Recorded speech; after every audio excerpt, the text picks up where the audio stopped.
Right now, we are shifting the focus of colorectal cancer to young people. New studies now showing if you were born after the year 1990, your risk of developing the cancer is roughly 6 times what it'd be for your parents over the course of your lifetime.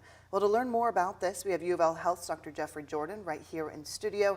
So let's start by talking about some of these new findings. Is there any explanation to it? Why younger people might be more impacted?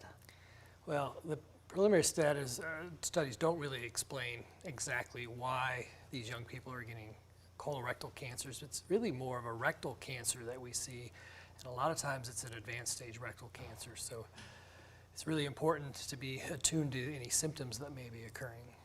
We know screening's really important here. So of course, colonoscopy is one of the more common screening options for this kind of cancer, but oftentimes not covered by insurance if you're under the age of 45. What's your suggestion here if someone runs into this?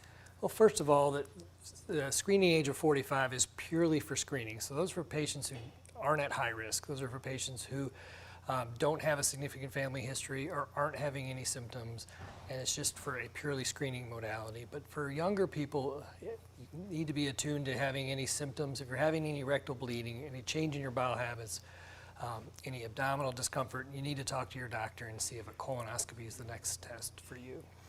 And we were saying in the commercial break that sometimes when you come with those symptoms, it can change things for insurance purposes. Yeah, I think the insurance companies want to diagnose this quickly, and obviously they don't want to spend a lot of money, but a colonoscopy is a very cost-effective way to diagnose this. You mentioned some of the signs and symptoms you might be experiencing there. What are the earliest that someone might notice? Unfortunately, it's typical to not have any symptoms for colon cancer, but if you are having bleeding, no matter what age, it's not something you should ignore. Or if your bowels movements change in some way.